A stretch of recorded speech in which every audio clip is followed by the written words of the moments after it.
அனைவருக்கும் வணக்கம். நாளை அதாவது 7/6/2026 திங்கட்கிழமை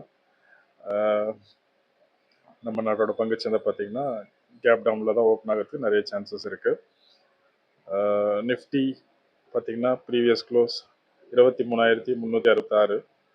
ஸோ அதோட சப்போர்ட் லெவல் பார்த்தீங்கன்னா வீக்லி சப்போர்ட் லெவல் 22,800 இருக்குது.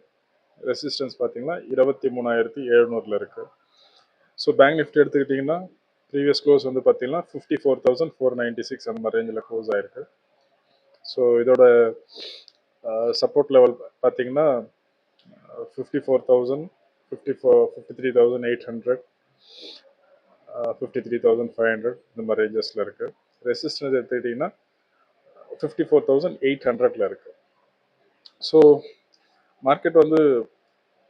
மார்க்கெட்டோட சென்டிமெண்ட் வந்து டவுனில் தாங்க நீடிக்குது. ஏன்னா ஈரான் யூஎஸ் போர் வந்து அதாவது அமைதி பேச்சுவார்த்தையில் எந்த முன்னேற்றமும் இல்லை. ஸோ லெபனானுக்கும் இஸ்ரேலுக்கும் பார்த்தீங்கன்னா போர் வந்து ரொம்ப மோசமாக போயிட்டுருக்கு. இன்னைக்கு கூட பார்த்தீங்கன்னா லெபனானோட மிலிட்ரி ஜெனரலை வந்து கொண்டிருக்காங்க இஸ்ரேலிஸ். ஸோ பார்க்கணுங்க, மார்க்கெட்டோட நிலைமை கொஞ்சம் மோசமாக தான் இருக்குது. எல்லோரும் சேஃபாக ட்ரேட் பண்ணுங்கள். ஸோ நான் என்னோடய ப்ரீவியஸ் வீடியோவில் சொன்ன மாதிரி SGX நிஃப்டிலாம் பார்த்தீங்கன்னா 350 பாயிண்ட்ஸ் டவுனில் இருக்குது, க்ளோஸ் ஆகிருக்கு. ஸோ ஸ்டே டியூன், சேஃபாக ட்ரேட்ங்க. தேங்க்யூ அண்ட் தேங்க்ஸ் ஃபார் வாட்சிங்.